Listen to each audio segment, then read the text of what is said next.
My daughter forgot to hang up the phone. I heard, "It's time for him to go to a nursing home. He's a burden." I didn't say anything, but at that moment, something in me broke. I sold the house for $890,000.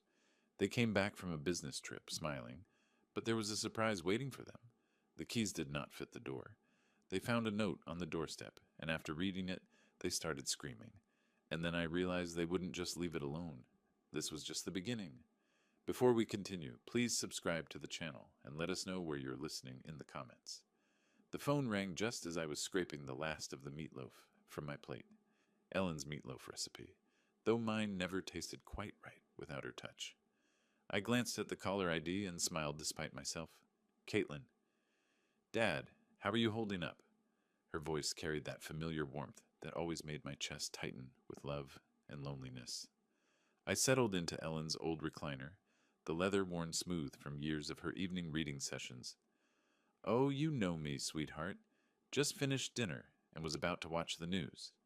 I didn't mention it was leftovers from 3 days ago, or that I'd been staring at Ellen's photo on the mantel for the better part of an hour. "Are you eating enough? You know you can always order groceries online now, right? I showed you the app." "I'm eating plenty," I interrupted gently, "though I had a little scare yesterday. Forgot to turn off the burner under my coffee pot. Good thing I smelled it burning from the living room." There was a pause. I could picture her frowning in that way she'd inherited from her mother, the same little crease between her eyebrows. "Dad, maybe we should talk about getting someone to check on you more regularly. Jeremy thinks—" "I'm fine, Caitlin. Really? How's your business trip going? You're in Phoenix, right?" "Yes, the conference ends tomorrow. Jeremy's been handling most of the client meetings while I sit through these endless presentations about digital marketing trends." She laughed, but it sounded forced. "Listen, Dad, I should probably get going. Jeremy and I have dinner plans with some potential investors." "Of course, sweetheart. I love you." "Love you too, Dad. Take care of yourself, okay?" I heard a click, then rustling sounds. She must have dropped the phone in her purse, I thought, reaching to hang up my end. But then I heard voices, muffled but clear enough through her phone's microphone. "Jeremy, you see how he's deteriorating?" Caitlin's voice, no longer warm and caring. "He forgot to turn off the stove yesterday. What if he burns the house down?" My hand froze on the receiver. Ice spread through my chest. "It's time for a nursing home, Caitlin." Jeremy's voice cold and matter-of-fact. "He's becoming a burden, and you know it. Your dad's a good man, but he can't live alone anymore." "The house is worth almost $1 million now." Caitlin's tone had shifted to pure calculation. "With Denver's market, we could probably get 900,000, maybe more." "Exactly." Jeremy sounded pleased. "We could sell it, put him somewhere decent, not too expensive, and finally buy that house in Boulder we've been looking at, the one with the mountain view." My daughter laughed, actually laughed.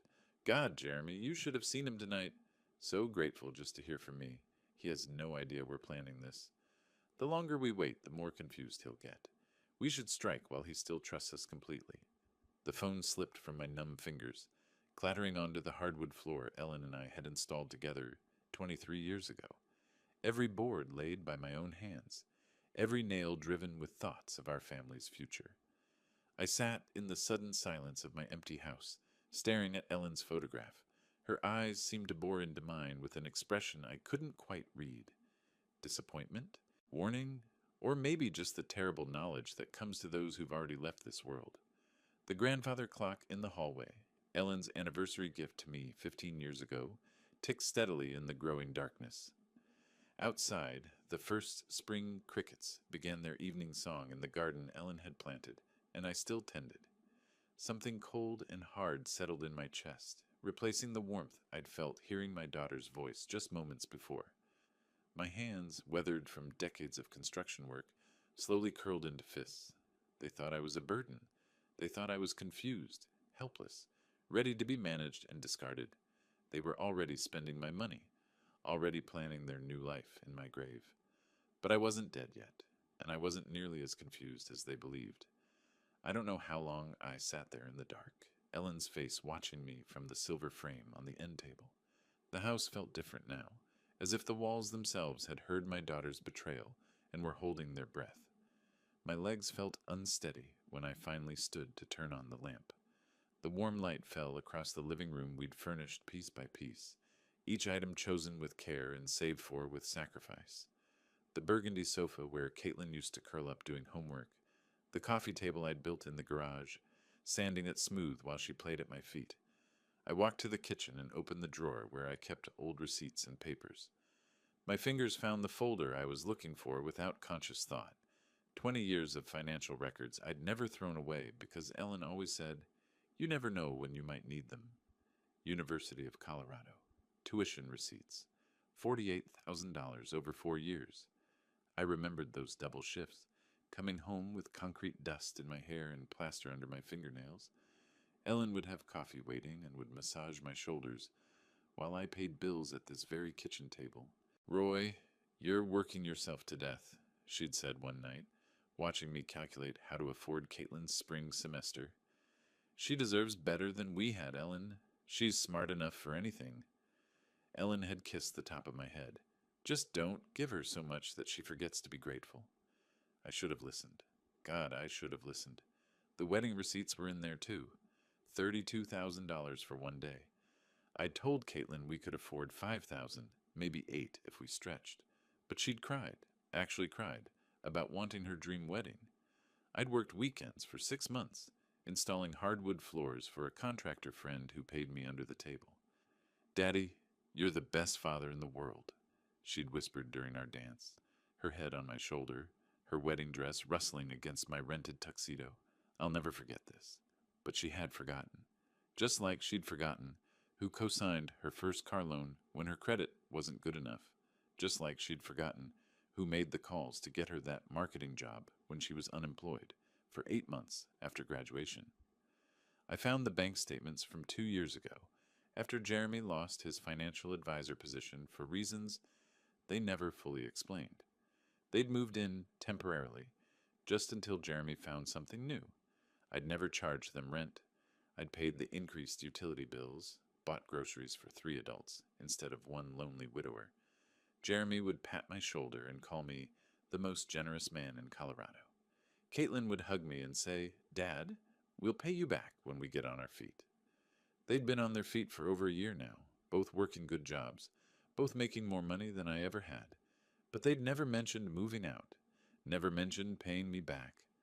The anniversary dinner I'd paid for last month, $200 at that fancy steakhouse downtown, because Jeremy said they deserved to celebrate. The car repair bill I'd covered when Jeremy's BMW needed a new transmission, $3,000 that cleaned out my emergency fund. "Roy's like a father to me," Jeremy had told his friends at their last barbecue, his arm around my shoulders. "I'm so lucky to have married into this family." I'd been proud, actually proud to be the generous father-in-law, the man who took care of his family, no matter what it cost him. I walked upstairs to Ellen's and my bedroom, still unchanged after 2 years. Her jewelry box sat on the dresser, her reading glasses folded beside the lamp. I opened the bottom drawer where I kept our important papers and pulled out our original house deed. Roy and Ellen Hayes. Purchased 1999. No liens, no co-signers, no complications. My name only, now that Ellen was gone. Standing there in the bedroom where Ellen had spent her last days, surrounded by everything we'd built together, I felt something shift inside me. The hurt was still there, sharp as broken glass, but underneath it something harder was forming. They wanted to put me away and sell my life's work. They thought I was too old, too confused, too grateful for their attention to fight back. I looked at Ellen's photo on the nightstand, remembering her voice from all those years ago. "Don't give her so much that she forgets to be grateful." Well, Ellen, our daughter had definitely forgotten, but she was about to remember that her old man wasn't as helpless as she thought. I walked to my home office and pulled out the business card I'd kept in my desk drawer for 3 years. Todd Fisher, real estate attorney. Ellen had insisted we meet with him after her cancer diagnosis, just to make sure our affairs were in order. It was time for another consultation. The next morning I walked through my house like a stranger seeing it for the first time. But instead of seeing home, I was seeing what Caitlin and Jeremy saw: square footage, market value, liquid assets. In the kitchen, I ran my hand along the granite countertop I'd installed myself, working by lamplight after my regular job, because we couldn't afford to hire contractors. Ellen had picked out the pattern, speckled gray with veins of gold that caught the morning light. She'd made coffee on this counter every morning for 16 years, until the cancer took her strength away. I remembered the Christmas morning when 3-year-old Caitlin took her first wobbly steps right here, from the refrigerator to Ellen's outstretched arms. We'd both cried with joy, Ellen scooping our daughter up and spinning her around while I scrambled for the camera. "Our baby's walking in our house," Ellen had whispered, tears streaming down her face, "in the house we built for her." The living room held 25 years of Christmas mornings. I could still see 7-year-old Caitlin's face lighting up at the sight of the dollhouse I'd spent 3 months building in the garage, working in secret after she'd gone to bed. Ellen had sewn tiny curtains for the windows, made miniature furniture from cardboard and fabric scraps. "Daddy, it's just like our house," Caitlin had squealed. And it was. I'd made it a perfect replica, down to the little bay window in what represented her bedroom. That bay window had cost me 6 months of overtime.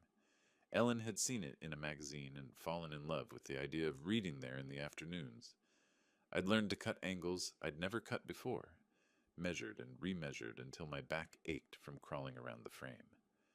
"Roy, we can't afford this," Ellen had worried when she saw me marking measurements on the wall. "You want it, you'll have it," I told her. "I'll make it work." I climbed the stairs to Caitlin's old room, still painted the soft yellow she'd chosen for her 16th birthday, still decorated with photos of her high school friends and college memories. The room where I'd rocked her through colicky nights as a baby, where Ellen and I had helped her with algebra homework at the small white desk I'd built to fit perfectly under the window. The master bedroom was the hardest. Ellen's side of the bed still had her water glass on the nightstand, her bookmark still marking page 247 of the novel she'd never finish. I'd built these walk-in closets with my own hands, custom designed to fit Ellen's height perfectly. Her clothes still hung there, still smelling faintly of her perfume. This was the room where we'd planned our future, where we'd whispered about our dreams for Caitlin, where Ellen had died holding my hand while machines beeped around us. "Promise me you won't let them take advantage of you," she'd said near the end, her voice barely a whisper. "You're too good, Roy. Too generous. Promise me you'll take care of yourself." I'd promised, but I hadn't kept that promise, had I? In my home office, I found the folder of construction photos Ellen had kept.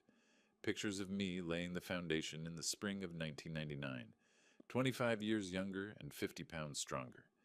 Me and my crew installing the frame, Ellen in her hard hat bringing us lemonade on hot summer days, her belly just starting to show with Caitlin.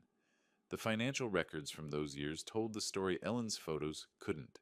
Second mortgage, personal loan from my brother, Ellen taking a part-time job at the school district to help with materials costs. We'd eaten beans and rice for months, drove cars held together with prayer and duct tape. But we'd built this house with our sweat, our sacrifice, our love for each other, and for the family we were creating. And now my daughter, the baby who'd taken her first steps in this kitchen, the child who'd played in the yard I'd landscaped by hand, wanted to sell it all and put me away like an inconvenient piece of furniture. I picked up Todd Fisher's business card from my desk drawer. The edges were worn from 3 years of handling, but the phone number was still clear. Caitlin and Jeremy thought they were dealing with a confused old man who'd be grateful for any scrap of attention they threw him. They thought I was weak, helpless, ready to hand over my life's work without a fight. They were about to learn just how wrong they were. I dialed Todd's number and listened to it ring, my hands steady as stone.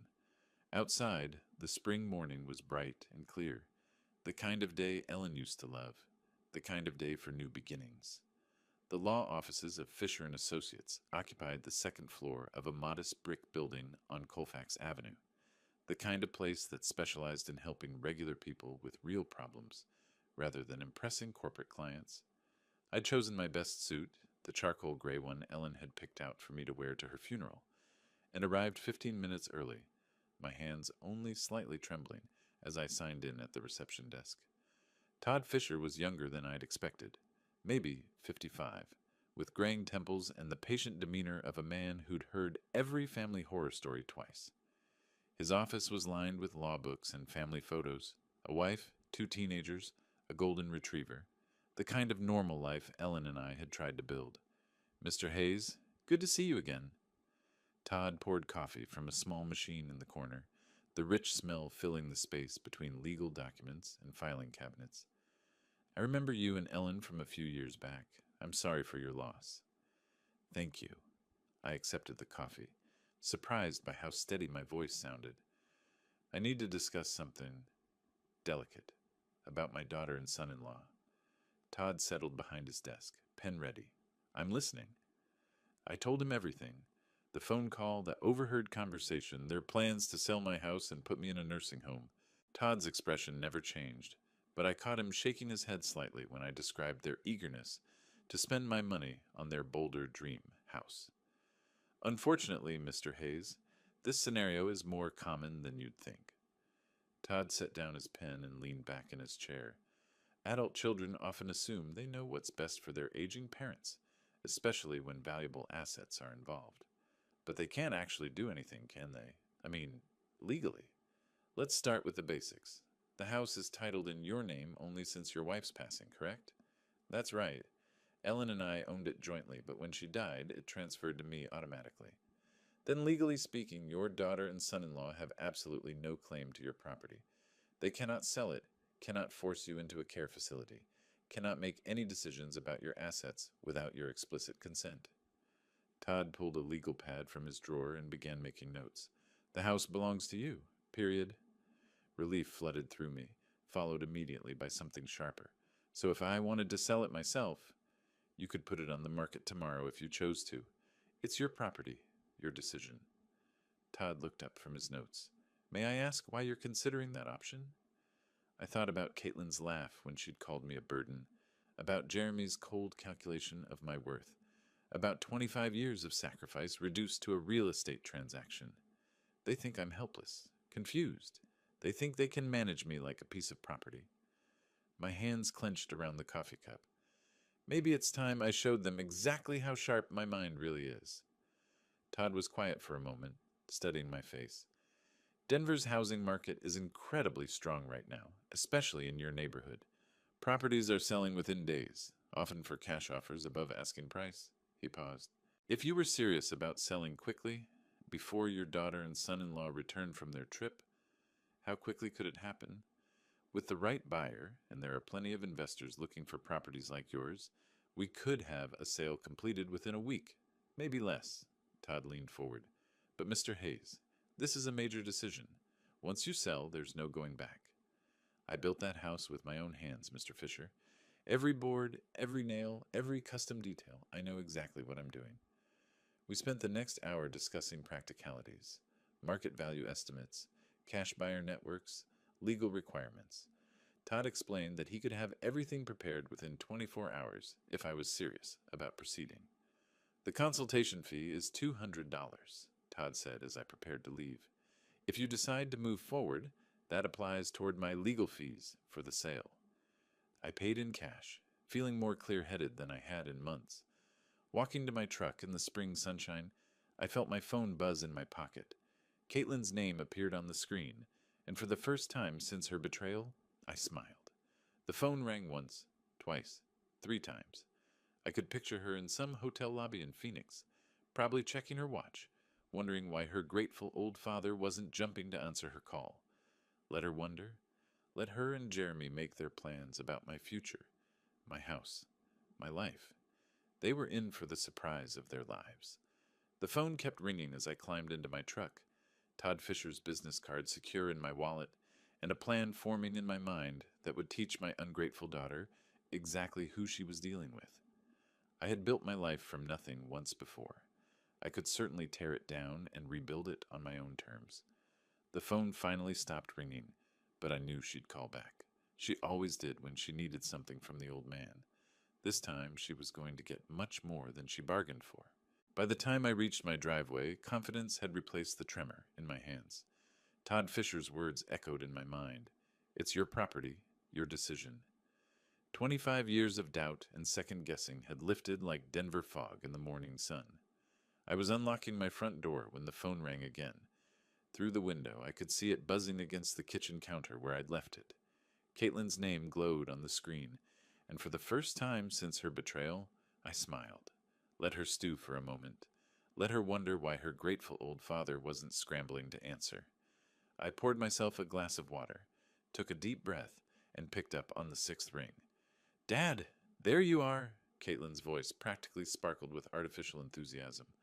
I was starting to worry when you didn't answer earlier. Sorry, sweetheart. I was out running some errands. I kept my tone warm, grandfatherly. How's Phoenix treating you? Oh, you know how these business conferences are. But listen, I have the most wonderful news. She paused for dramatic effect. Jeremy and I have been planning something very special for you.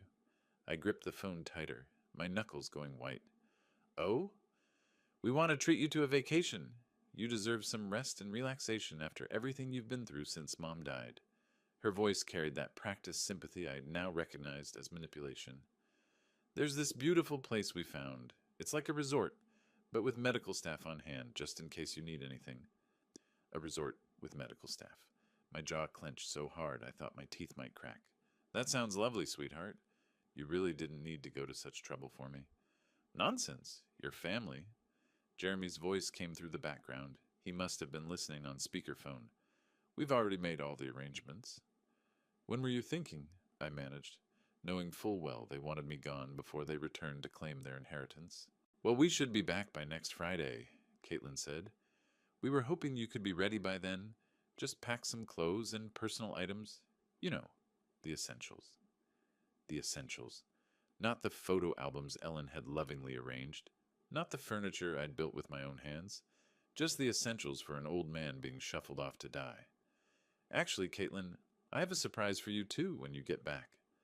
Oh, Dad, what kind of surprise? She sounded genuinely pleased, probably imagining I'd signed papers or made their job easier somehow. I walked to the bay window I'd built for Ellen, looking out at the garden she'd planted, the porch swing where we'd spent countless evenings planning our future. It's something I've been working on since our last conversation. I think you'll be very surprised. You're so sweet, Dad. We'll talk about everything when we get home, okay? Get some rest, and we'll take care of everything else. Sweet. She called me sweet while planning to steal my life. I will, sweetheart. I love you. Love you too, Dad. See you Friday. The line went dead, and I set the phone down with hands steadier than they'd been in weeks.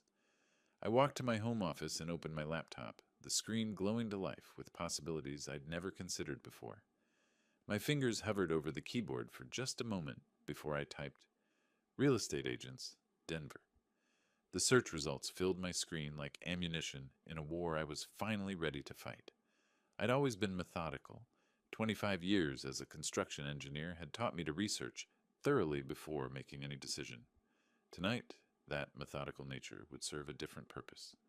I clicked through agent profiles, comparing success rates and client testimonials, like I used to compare structural steel suppliers.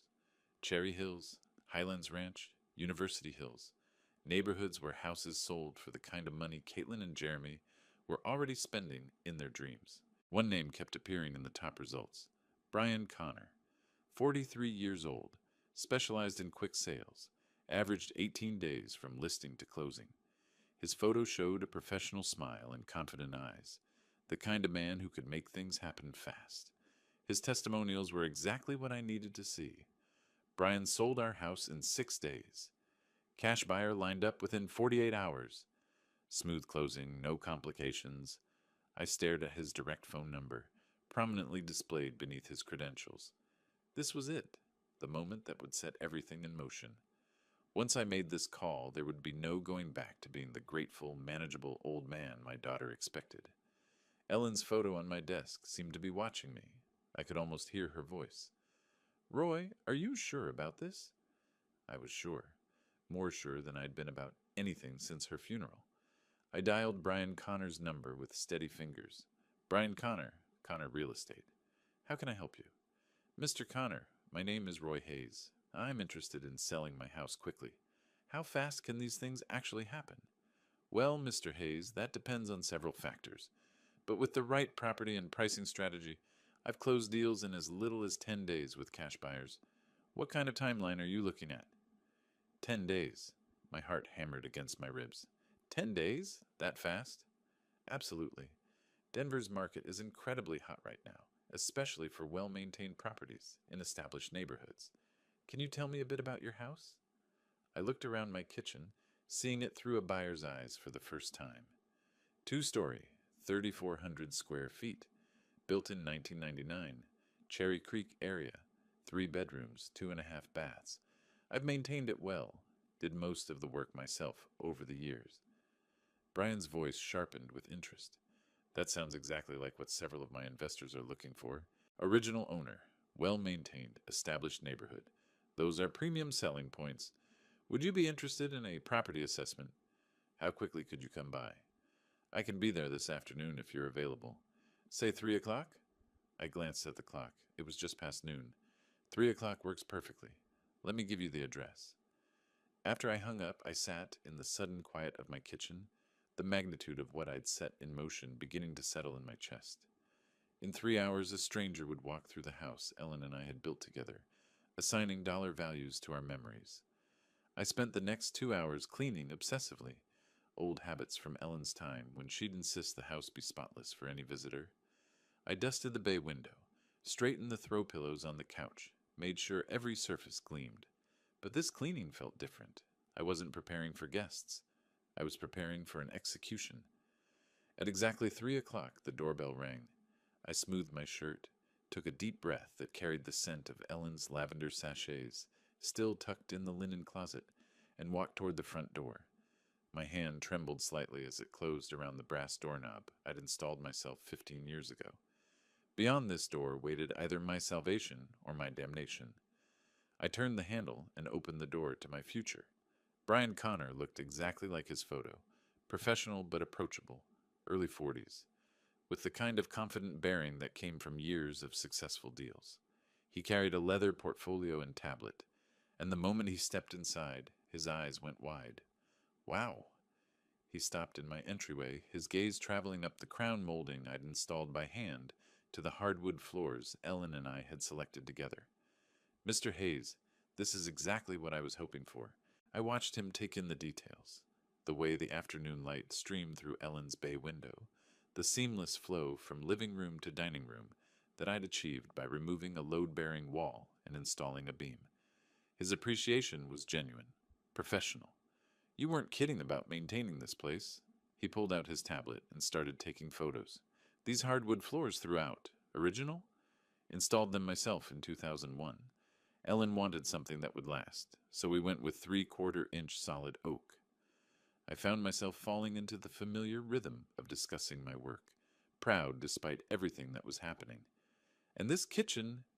Brian stopped at the granite countertop, running his hand along the edge. Custom installation? Every inch. Ellen picked the pattern, said the gold veining reminded her of sunlight. My voice caught slightly. I spent 3 weekends getting the measurements perfect. Brian was typing notes on his tablet, photographing the custom cabinets, testing faucets and outlets with the thoroughness of someone who knew what buyers wanted. Mr. Hayes, I have to be honest with you. In my 15 years doing this, I rarely see properties maintained to this standard. I'm an engineer, was an engineer. I believe in building things right the first time. It shows. He gestured toward the living room. May I? I nodded, following him as he admired the open floor plan, the built-in bookcases flanking the fireplace, the way Ellen's decorating choices had turned our construction project into a home. This bay window, custom work, built it for my wife. She wanted a reading nook. I could picture her there with her mystery novels and afternoon tea, her reading glasses perched on her nose. Brian was taking measurements now, his excitement barely contained. Mr. Hayes, I need to show you some comparable sales. He pulled up listings on his tablet. Similar properties in this area have been selling for $850,000 to $920,000. My chest tightened. That was more than Caitlin and Jeremy had estimated in their cruel conversation. But given the condition and custom features of your home, I'm thinking we price it at $890,000. That should move it quickly while getting you top dollar. $890,000. I sat down heavily in Ellen's reading chair, the numbers spinning in my head. That much? I managed. Mr. Hayes, you're sitting on a gold mine. Properties like this don't come on the market often, especially not in this condition. Brian's voice carried the confidence of someone who knew his business.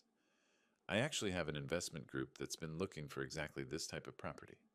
What kind of investment group? They specialize in high quality rental properties in established neighborhoods. They pay cash, no financing contingencies, no repair negotiations. They can close in 10 business days. 10 business days.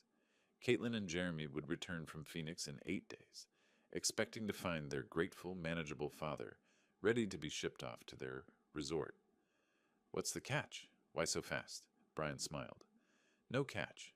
Cash means no loan delays, no appraisal contingencies that could kill the deal. They do their own inspections, but frankly, your house is in better shape than most new construction I see. I looked around the living room where Caitlin had taken her first steps, where Ellen and I had hosted Christmas mornings and birthday parties and quiet Sunday afternoons, reading the paper together. When would I need to be out? Standard contract gives you 30 days after closing, but they're flexible if you need more time. The main thing is getting clear title and completing the paperwork. I thought about Caitlin's voice on the phone, calling me sweet while planning to steal my life. I thought about Jeremy's cold calculation, reducing me to a burden to be managed. I thought about Ellen's warning about being too generous, too trusting. Let's do it. Brian's professional mask slipped for just a moment, revealing genuine excitement. Excellent choice, Mr. Hayes.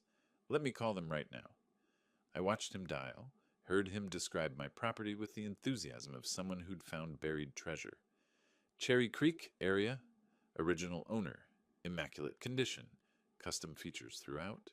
He ended the call with a broad smile. They want to move forward immediately. I can have the initial contracts ready by tomorrow morning. The sun was setting through Ellen's bay window, casting golden light across the room where I'd just agreed to sell 25 years of my life. But for the first time since that devastating phone call, I felt something that had been missing for too long. Control. How does 9 a.m. sound? The question hung in the air like smoke, and I realized Brian was waiting for an answer that would change everything.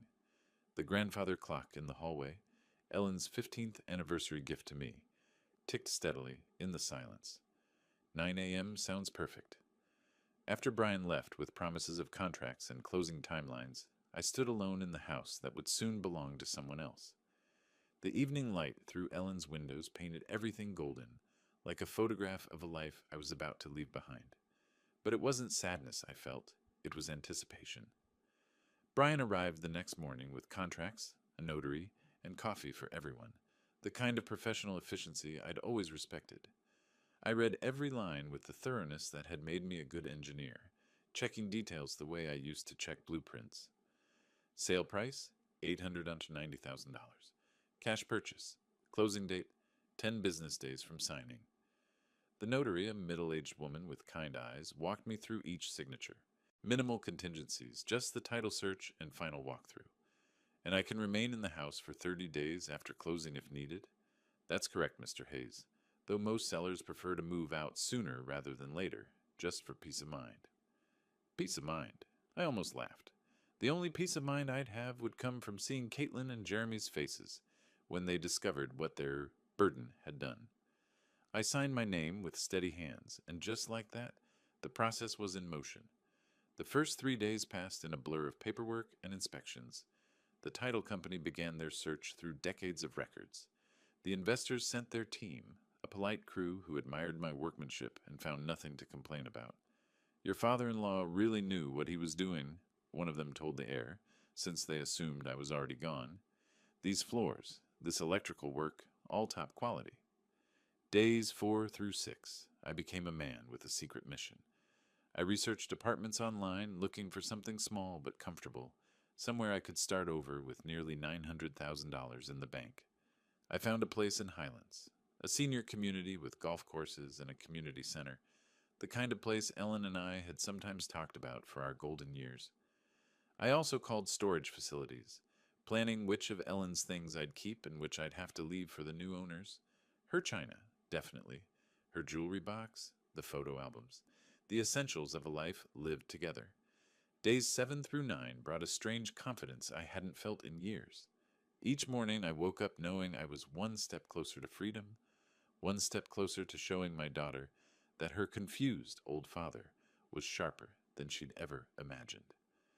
Mrs. Patterson from next door noticed the activity, asked about the inspectors and official-looking people. Just some work being done, I told her, hating the half-truth, but knowing the full truth would spread through the neighborhood before I was ready. On day 8, Brian called with final confirmation. Everything's on track for tomorrow's closing, Mr. Hayes. The buyers are thrilled with the inspection results. Wire transfer will be completed the same day. You'll have access to funds immediately. That night, I packed a single suitcase with clothes and personal items, not because I was moving yet, but because I wanted to be ready for anything. I looked at Ellen's photo on our dresser and whispered, I hope you understand what I'm doing. Friday morning arrived bright and clear, the kind of spring day Ellen used to say was Denver at its finest. I dressed carefully in my best suit, not the funeral suit, but the navy one Ellen had bought me for Caitlin's college graduation. The title company office was all professional efficiency and congratulations. The buyers were represented by their attorney, a sharp woman who double-checked every document. Brian handled the paperwork like a conductor leading an orchestra. Mr. Hayes, if you'll sign here, and here, an initial there. Each signature felt like cutting a chain. The deed transfer, the settlement statement, the final acknowledgement that 1247 Maple Street no longer belonged to Roy Hayes. And this is your wire transfer confirmation. $890,000, less closing costs, has been deposited to your account. I stared at the numbers on the paper. More money than I'd ever seen in one place. More money than Caitlin and Jeremy had dreamed their burden could access. We shook hands all around, everyone pleased with the smooth transaction. Brian walked me to my truck, promising to stay in touch if I ever needed real estate services again. You made the right choice, Mr. Hayes. Sometimes a fresh start is exactly what we need. I drove home through neighborhoods I'd known for 25 years, past the elementary school where Caitlin had learned to read, past the park where Ellen and I used to walk every Sunday morning. But instead of nostalgia, I felt liberation. I pulled into my driveway and sat in my truck, looking at the house that was no longer mine. The keys to the front door felt heavy in my palm, but tomorrow I'd hand them over to the new owners and walk away from this chapter of my life. Caitlin and Jeremy were due back from Phoenix in 3 days. They'd arrive expecting to find their grateful, manageable father ready to be packed off to their resort. Instead, they were going to find an empty house and a lesson they'd never forget. I climbed out of my truck and walked toward my front door, reaching for my phone to make the next call in a plan that was working better than I'd ever hoped. The engine ticked as it cooled in my driveway, but I couldn't bring myself to turn it off. I sat staring at the house I'd built with my own hands, the house that now belonged to strangers, the house where Caitlin and Jeremy expected to return and find their grateful, manageable father waiting to be shipped off. The keys to the front door felt like lead in my palm. New owners or not, I still had access for 30 days, time enough to complete what I'd started. I drove to the Starbucks on Colfax Avenue and parked in the lot, hands steady as I dialed directory assistance for a 24-hour locksmith. The urgency fee would cost an extra $200, but money was no longer a concern. AAA Emergency Locksmith, this is Eddie speaking. I need all my door locks changed today. It's urgent. What kind of time frame are we looking at, sir? As soon as possible. I can pay cash. I can be there in 2 hours. Address? Back at the house, I waited for Eddie in my truck, watching Mrs. Patterson water her garden next door. She waved and I waved back, my chest tight with the knowledge that I was lying to everyone who cared about me. Eddie arrived in a van full of tools and hardware, a man in his 50s who'd clearly seen every kind of lock emergency Denver had to offer. Security issue, sir? He asked, studying my front door. New ownership situation. Better safe than sorry. He nodded like he'd heard it before and got to work.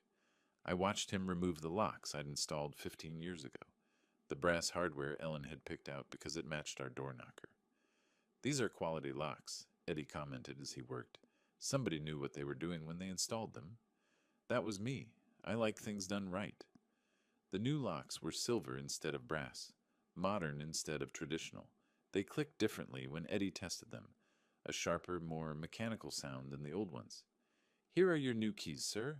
3 copies of each, front door, back door, and garage side entrance. Eddie handed me a ring of keys that felt foreign in my palm. That'll be $450 with the emergency fee. I paid in cash from my wallet, knowing there would be no paper trail connecting Roy Hayes to this transaction. After Eddie left, I stood in my empty house and began the hardest part, packing 25 years of life into what I could carry. Ellen's jewelry box went into my suitcase first, along with our wedding photos and the novel she'd been reading when she died, bookmarks still marking page 247. My engineering certificates, our important documents, Ellen's favorite cookbook with the handwritten notes in the margins. I left almost everything else. The furniture that told our story would have to stay. The photo albums chronicling Caitlin's childhood.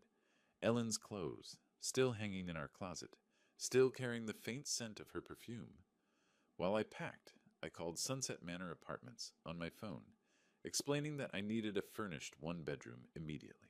"We have a lovely unit available for immediate occupancy," said Mrs. Chen, the property manager. "Month-to-month lease if you prefer flexibility." "I'll take it."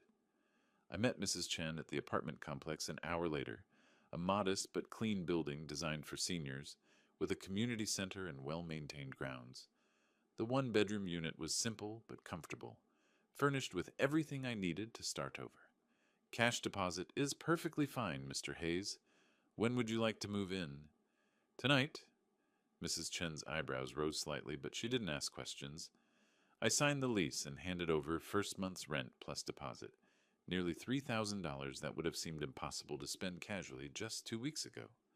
Loading my car in the gathering dusk, I caught Mrs. Patterson watching from her window.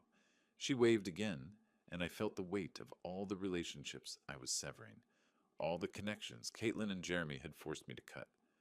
I took one last walk through the empty rooms, my footsteps echoing differently now that the house belonged to someone else. In the kitchen, where Ellen had taught Caitlin to bake Christmas cookies. In the living room, where we'd watched Caitlin open presents on Christmas morning. In our bedroom, where Ellen had taken her last breath while I held her hand. "I'm sorry, honey," I said aloud to Ellen's memory, "but you'd understand. You always said I was too generous for my own good." I locked the new locks and drove away from Maple Street for what might be the last time, my rear-view mirror full of the life I was leaving behind. The sun was setting when I arrived at Sunset Manor, my car loaded with the essentials of my existence. I carried my suitcase to my new front door, fumbling with unfamiliar keys to unfamiliar locks. Inside the small apartment, I dropped my suitcase and immediately reached for my phone. The final phase of my plan required one more call, one more piece of the puzzle that would give Caitlin and Jeremy the surprise of their lives. The apartment felt like a motel room, functional but soulless, with generic furniture and the lingering smell of industrial carpet cleaner. I stood holding my phone, Ellen's photo already positioned on the nightstand, trying to decide which bank would best protect nearly $900,000 from the children who thought they deserved it. I opened my laptop on the small dining table and began researching banks that specialized in large deposits. Colorado Community Bank caught my attention, smaller than the major chains with a focus on personal service and discretion, exactly what I needed. "Colorado Community Bank, Private Banking Division. This is David Morrison." "Mr. Morrison, my name is Roy Hayes. I need to open an account for a substantial deposit, around $890,000. The brief pause on the other end told me David was recalculating his day. "We'd be absolutely delighted to work with you, Mr. Hayes. When would be convenient for a consultation?" "Monday morning, 9 a.m.? "Perfect. I'll have everything prepared." The weekend stretched ahead of me like uncharted territory. I'd never lived anywhere but the house Ellen and I built together. This tiny apartment felt like exile, but it was exile by choice. My choice, not theirs. Saturday morning, I made coffee in the unfamiliar kitchenette and methodically unpacked my belongings. Ellen's jewelry box on the dresser, my engineering awards on the bookshelf, our wedding photo beside the bed where I'd sleep alone in a space that had never known Ellen's presence. I drove to the grocery store and bought food for one person. Simple meals, nothing that required the kind of cooking Ellen had loved. The checkout clerk, a young man with kind eyes, asked if I was new to the area. "Just moved in," I told him, starting fresh. Sunday morning, I discovered a coffee shop called Brews and Views, 3 blocks from my apartment. The barista, A young woman named Sarah, with purple streaks in her hair, made the kind of strong coffee I preferred. "You're new around here," she observed, not prying, just friendly. "Retired engineer," I said, "looking for a quieter life." "Well, you've found the right neighborhood for that. Most of our customers are pretty mellow." I sat by the window with my coffee, watching people walk dogs and push strollers, living the kind of normal Saturday morning that Ellen and I used to treasure. But instead of sadness, I felt something I hadn't experienced in months: anticipation. Monday morning, I dressed in my best suit and drove to Colorado Community Bank. David Morrison was younger than I'd expected, maybe 45, with the kind of professional warmth that came from handling people's life savings. "Mr. Hayes, what brings you to Colorado Community Bank?" "I recently sold my house. I need a fresh start with an institution that values personal relationships over transaction fees." David nodded with genuine understanding. "We specialize in exactly that kind of service. Tell me about your needs." I explained my situation carefully. A widower who'd sold his family home and needed secure, accessible banking. David asked thoughtful questions, never prying beyond what was necessary for account setup. "I'll need to wire the funds from my previous bank," I explained. "No problem at all. We can initiate that transfer today, and the funds should clear by Wednesday." David prepared the paperwork with quiet efficiency. Online banking, debit card, and checkbook, all standard services. Given the amount, I'd also recommend our premium account package for additional security features. I signed documents that made me an official client of Colorado Community Bank, customer number 847293, with access to nearly $900,000 that Caitlin and Jeremy would never see. Tuesday and Wednesday passed in the strange rhythm of my new routine. Morning coffee at Brews and Views. Sarah remembered my order and asked about my weekend. Afternoon walks through the neighborhood, discovering a small park with benches where other retirees fed pigeons and read newspapers. Wednesday afternoon, David called with the news I'd been waiting for. "Mr. Hayes, your funds have cleared successfully. Your account is fully active." I hung up and looked around my small apartment, at Ellen's photo watching me from the nightstand, at the simple life I was building from the wreckage of my daughter's betrayal. For the first time since Ellen's death, I felt truly in control of my own destiny. Wednesday evening, I sat in my single chair. Not Ellen's reading chair, not the recliner where I'd heard Caitlin's betrayal. Just a plain chair in a plain room that belonged entirely to me. I opened my laptop and typed "mini surveillance cameras" into the search bar. My fingers hovered over the keyboard, knowing that what I was about to order would capture the final act of my revenge. Caitlin and Jeremy were returning on Friday, expecting to find their grateful old father ready to be managed. Instead, they were going to discover that their burden had become their biggest problem. The search results filled my screen with dozens of surveillance options, from obvious security cameras to devices disguised as everyday objects. After 30 minutes of research, I found what I needed: a wireless mini camera hidden inside what looked like a phone charger. The specifications were perfect for my engineering mind: Wi-Fi enabled with smartphone app control, motion-activated recording, 12-hour battery life, and crystal clear video quality. Most importantly, it could stream live footage directly to my phone from anywhere with internet access. I ordered it with expedited shipping, paying the extra $40 to guarantee Thursday delivery. The total cost was $149, an amount that would have made me hesitate 2 weeks ago, but barely registered now. With the camera ordered, I turned to the next crucial element: the note that would explain everything to Caitlin and Jeremy when they discovered their keys no longer worked. The first draft was too angry, too raw with the pain of their betrayal. The second was too cold, missing the personal devastation they'd caused. By the third draft, I found the right tone: dignified but devastating, loving but final. I wrote in my careful engineer's handwriting, the penmanship Ellen had always admired: "Dear Caitlin and Jeremy, if you're reading this, it means my plan worked perfectly. I heard your phone conversation about putting me in a nursing home because I'm becoming a burden. I heard you calculating how much money you'd make selling my house. The house has been sold for $890,000 cash. The money is safely in my new bank account, where it will stay. I've moved to a place where I'm appreciated, not tolerated. Don't worry about me. worry about your own housing situation. Your belongings have been packed and are being stored at Denver Moving and Storage on Colfax Avenue. You have 30 days to claim them before storage fees begin. I gave you everything I had for 42 years. You repaid me by planning to warehouse me so you could steal my life's work. I hope the lesson was worth the cost. Love, Dad. Thursday morning, the FedEx truck arrived at my apartment with a small box containing my surveillance equipment. I spent an hour in my kitchen testing the device and learning the smartphone app.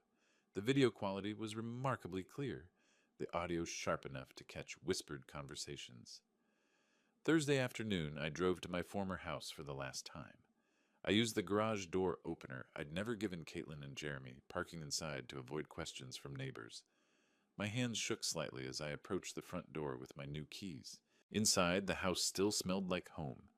Ellen's lavender sachets, the lemon oil I used on the wooden furniture, the faint residue of 25 years of family dinners. But there were new additions that made my chest tight. Caitlin and Jeremy's suitcases by the stairs, their mail scattered on the kitchen counter, evidence that they'd been treating my house as their personal storage facility while planning my exile. I positioned the camera charger by the front door outlet, angling it perfectly to capture anyone entering. The view through my phone app showed the entire entryway, including the spot where I planned to hang my note. I tested the motion detection, walking in and out of frame until I was satisfied the system would capture every moment of their return. Then I taped the envelope to the inside of the front door at eye level, where they couldn't possibly miss it. Standing in my living room one final time, I touched the mantel where Ellen's photo had sat for 23 years. The new owners would put their own family photos there, create their own memories in the rooms Ellen and I had filled with love. "It's done, sweetheart," I whispered to Ellen's memory. "Justice served." I locked the house with my new key, tested the camera feed one more time from my car, and drove back to my apartment. The motion detector was armed, the battery fully charged, and my phone ready to alert me the moment Caitlin and Jeremy discovered their keys no longer worked. Back in my apartment, I sat in my chair with my phone in my hand, watching the empty doorway through the camera app. The timestamp showed 6:30 p.m. Thursday evening. Tomorrow, Caitlin and Jeremy would return from their business trip, probably discussing their nursing home plans and already spending my money in their minds. They had no idea their grateful old father had become their worst nightmare. I woke Friday morning with the anticipation of a man about to witness justice after years of injustice. My coffee tasted better than it had in weeks, and even the small apartment felt less confining as I settled into my chair with my phone, the camera feed showing my empty former doorway. 4:30 p.m. They should arrive soon. I'd memorized their travel patterns. Caitlin always insisted on leaving Phoenix by noon to avoid traffic, and Jeremy drove exactly the speed limit. They'd be pulling into my driveway within the hour. I looked at Ellen's photo on my nightstand. "I hope you understand what I'm doing, honey." They left me no choice. 5:15 p.m. My phone buzzed with motion detection. A black SUV, Jeremy's car, pulled into the driveway of my former house. My heart hammered against my ribs as I watched the screen. Caitlin stepped out first, stretching after the long drive. Jeremy emerged from the driver's side, pulling their suitcases from the back. They moved with the casual confidence of people coming home to claim their inheritance. I watched them approach the front door, Caitlin fishing her keys from her purse, while Jeremy set the luggage down. She inserted her key into the lock I'd had changed just yesterday. The key didn't turn. Caitlin frowned, examining her keyring. She tried again, jiggling the key with growing frustration. "That's weird," her voice came through my phone speaker. "My key's not working." Jeremy stepped closer, his expression shifting from tired to concerned. "Let me try the back door." I watched him disappear around the side of the house, while Caitlin continued struggling with the front lock. When Jeremy returned 3 minutes later, his face had darkened with alarm. "Back door's locked too, and the garage remote isn't working?" His voice carried the edge of panic I'd hoped to hear. "Caitlin, someone changed these locks." "What? That's impossible. Dad doesn't even know any locksmiths." Jeremy studied the front door more carefully, his financial advisor's mind recognizing trouble when he saw it. "These are brand new locks. This isn't an accident." Caitlin pulled out her phone with shaking fingers. "I'm calling Dad." I watched her dial my old landline, the number I'd had disconnected 3 days ago. After several rings, her face crumpled with confusion. No answer. It's not even going to voicemail. Try his cell phone. He doesn't have a cell phone, remember? We talked about getting him one for emergencies. Her voice cracked with the first hint of real fear. Jeremy was examining the windows now, his earlier confidence completely evaporated. There, that one's unlocked. I can boost you up. I watched my daughter climb through the kitchen window I deliberately left unlatched, her business suit catching on the frame. She disappeared inside, and moments later the front door opened from within. Jeremy entered with their suitcases, and both of them stopped dead when they saw the white envelope taped to the door at eye level. Caitlin's hand trembled as she pulled down the envelope with her name and Jeremy's written in my careful script. I leaned forward in my apartment chair, phone clutched in both hands, as she tore open the seal. Her eyes moved across my words, Jeremy reading over her shoulder. I watched their faces change, confusion to shock, to disbelief, to horror. He sold the house? Caitlin's voice rose to a near shriek. How could he do this to us? Jeremy snatched the note from her hands, reading it again as if the words might change. That manipulative old bastard. He was playing us the whole time. $890,000, Caitlin was crying now, her careful makeup streaking down her cheeks. He kept it all. That money was supposed to be our future. Your future, Jeremy snapped, his mask of devoted son-in-law finally slipping. This is your father, Caitlin. You should have handled this better. My fault? She whirled on him, years of suppressed resentment boiling over. You're the one who said he was becoming a burden? You're the one who pushed for the nursing home. Well, he was a burden. Look what he's done to us. Jeremy gestured wildly around the room that was no longer theirs. We're homeless. Our lease expires next week. The beautiful irony wasn't lost on me. They were fighting in my living room about being homeless, just as they'd planned to make me homeless in their nursing home. Call a lawyer, Caitlin said desperately. There has to be something we can do. He can't just sell the house without telling us. With what money? Jeremy's voice dripped with contempt. In case you forgot, I lost my job 6 months ago, and your marketing salary barely covers our car payments. Then get another job? Where? Do you think financial firms are lining up to hire advisors who got fired for questionable transactions?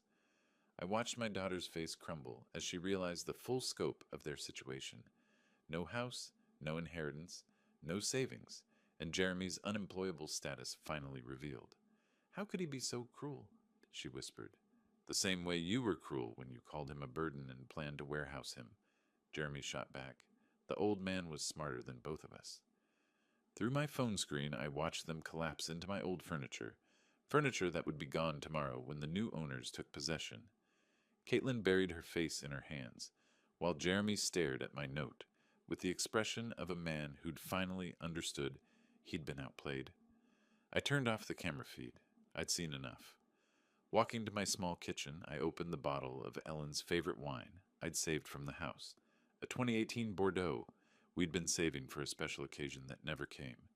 I poured myself a glass and raised it toward Ellen's photo. To you, my love, justice served. The wine tasted like victory. They learned what happens when you bite the hand that feeds you. My phone buzzed with a text from an unknown number, probably Caitlin trying to reach me through some new method. I deleted it without reading and powered off the phone completely. Walking to my window, I looked out at the Denver skyline painted gold by the setting sun. Somewhere across the city, my daughter and her husband were facing the consequences of their cruelty. Somewhere in my former house, they were learning that their burden had become their biggest problem. For the first time in 2 years, since Ellen's death, I felt completely free. I was no longer anyone's burden. I was my own man again, with my own money, my own choices, and my own future stretching ahead like an open road. Roy Hayes had left the building, and he was never coming back. If you liked this story, please like this video, subscribe to the channel, and share your impressions of this story in the comments. To listen to the next story, click on the box on the left. Thank you for watching.